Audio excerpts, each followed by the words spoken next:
I've been messing around with rap and hip hop since like 1995.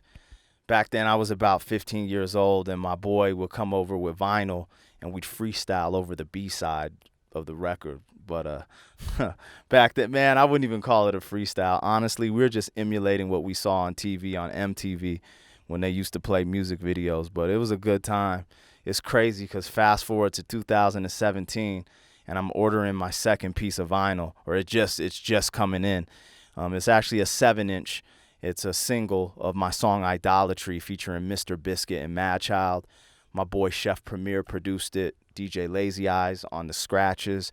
And it's just, I don't know. I love this song, but it's one of the ones out of the 10 I released on YouTube. It just took off. It's like pretty much going viral. So it was cool. Got the single laced up. Did a deal with my homie Carl in Germany, distribution company / label. And here it is right to my doorstep. And I'm excited to open these up and get them out to the people. I'm doing an exclusive party for this release in Denver, so that's going to be exciting. All right, so we just got to my studio, Mount Olympus recording studio, and I'm going to check if my vinyl came in.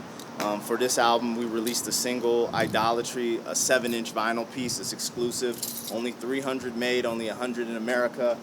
And it's out for delivery now, so it might be here now or it should be coming in today, so let's go check. Oh yeah, this is it, all the way from Germany. I did this cool deal with a German distributor.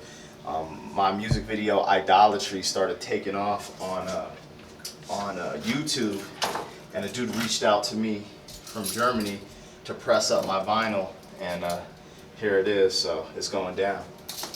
We're at the studio right now, by the way, if y'all didn't know. For y'all that never been to my office / studio before, this is Mount Olympus Recording Studio. This originally was like a reception area, but we don't really need a receptionist, so it's like a production room. Sometimes we have producers in here. Sometimes we do photo shoots, and I collect vintage. I always go to antique stores because I just love antiques. But this is my little typewriter to remind me of how good I have it with a cell phone now. And then this is lit. I got this dictionary from 1926. And I actually got it because of the definition of black is in here. And it's crazy. Actually, I'm going to read this to you guys. I don't know if this is going to make the cut, but this is the reason I bought this. ABC, where? But the definition of black in 1926 was destitute of light, of the darkest hue, opposed to white, enveloped in darkness, dismal, gloomy, or forbidding, destitute of moral light or goodness, atrocious, evil, calamitous, I don't even know how to say that, sorry, threatening, clouded with anger, sullen, the darkest color, the opposite of white, a black pigment. Negro, mourning, to make black, blacken, apply blackening to. So that's the definition of black in 1926. But the craziest part is when you define a color, which that's really what black is, a color, right? But when it's the definition says dismal, gloomy, forbidden, evil, the lack of moral light, all these different things, that's crazy. But anyways, it shows you how far we come because I got the dictionary from the 1960s, I believe. Actually, let me see. This might be 70s. And it's totally different. And I keep stuff like that not to keep us separated, but so you can see the history and different things that were put, out there in history. But this is our lounge area, TV, DVD, PlayStation, or Xbox. And then over in here we got the booth. This is where all the magic happens, the recording booth right here at Mount Olympus. Yeah.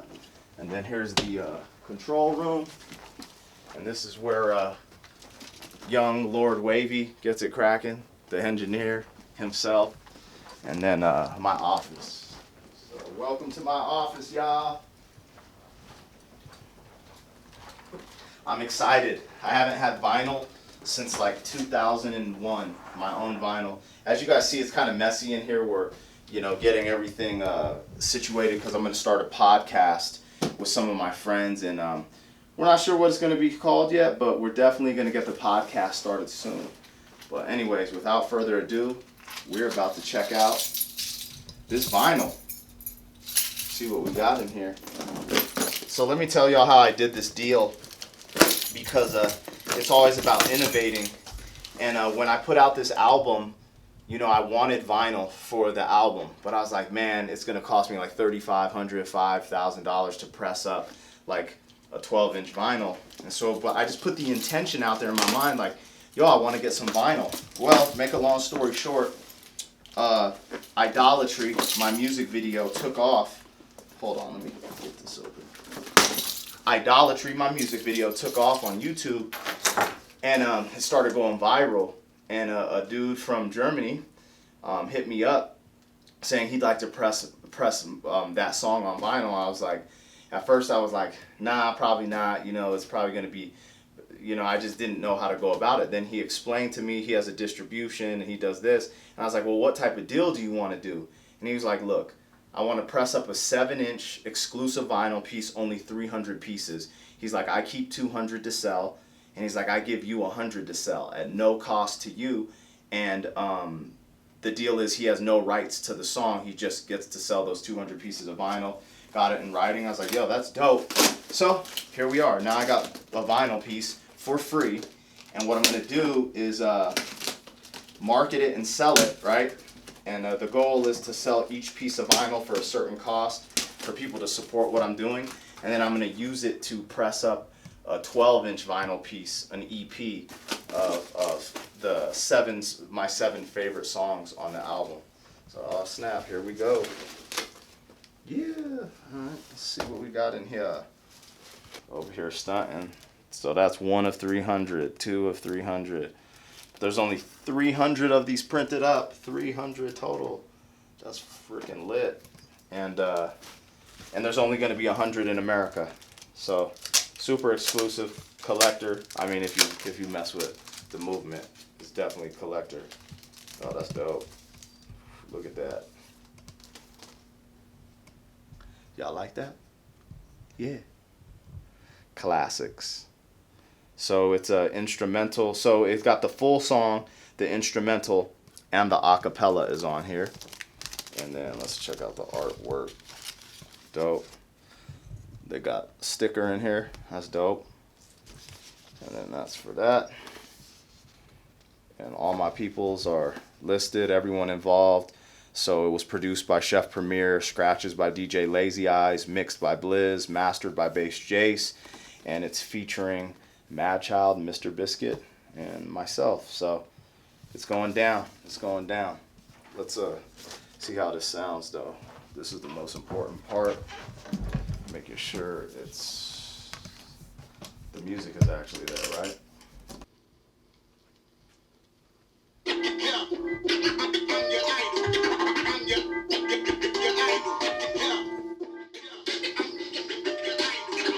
Your highest title, New York. Look at me, but hold your camera. Let's take it to the south. I'm a supernova, and these cats ain't even satellites. Been flipping words before Vanna White was Vanna White. Man, I've been at this for so long. People forget, like sometimes I felt a little ahead of my time, not to stroke my own ego or no ego involved.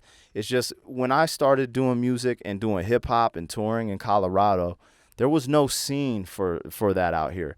Some people would come out here and do shows, and Boulder was super popping and Denver was cool, but it's not like it is now in 2017. It's popping out here. Like I remember when I first went on tour, in the early 2000s, we'd go to California and be like, yo, we're a hip hop group from Colorado. What's good? Because at that time I was in a group called FOS, Fusion of Syllables. But yeah, man, we go out to the West Coast and be like, we're from Colorado. And they're thinking we make cowboy rap or something. You know what I'm saying? Because Colorado wasn't known for anything cool at that time. So we were repping Colorado hip hop when it wasn't cool. And it's just crazy to see the tables turn. Now it's 2017, and that's almost 17 years from, when I was in my group FOS. And man, now it's kind of cool to be from Colorado and people want to come out here and puff, puff, pass, if you know what I mean. But yeah, I grew up out here going to independent records, putting my records on consignment, my CDs on consignment and just grinding it, selling CDs out the trunk. I actually dropped my first vinyl piece in the year 2001. It was called Hunted Percent, and it was a collaboration effort between my group, Fusion of Syllables, and The Acumen. It's totally produced by my dude, Bass Jace. And we had a couple cool features on there, but that was a 12-inch, and we put it out in '01, and we grinded for a long time, man. It never really saw the light of day, but, hey, we put in that work.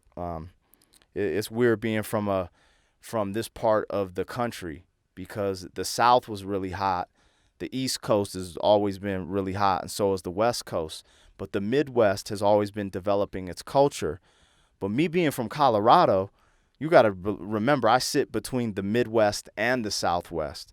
So, our identity was never there. So, I just been out here holding the flag for hip hop. I can't say I created the identity, or I don't even think we have one yet. It's still being built. But, I'm just proud to be a part of the Colorado hip hop culture and do what I do. Check, check, check, mic check.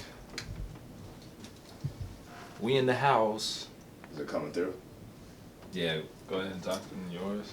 Check 1 2. Hey, hey, hey. Yeah. It's your boy Pepper Sauce. Yeah. Cool, and this is what it sounds like. Check 1 2. Hey, hey, hey. We're at the top of the hour with Young Lord Pepper Sauce. Yeah. Lord Young Wavy, bro. Your name is so confusing sometimes. Because this sounds cool right here. So, I'm with whatever, but this is a super simple setup. So I'm with it. Now all we got to do is just come up with like our speaking points, some content, so we have some direction. But if you want, we got a lot of things that's been in the works. We opened up a studio. It's called Mount Olympus Recording Studio. And I have an office there, and we're building a station to do a podcast because, I'm just into the industry entertainment, and I'm excited to start building this brand, BKG, Brass Knuckle Gang, and some of the stuff I'm doing. So I'm not always in the forefront as an artist anymore. I still do shows. I still have some notoriety. I have great fans, love my fans. But I'm starting to engage in other things like, now I own a studio. You know what I'm saying?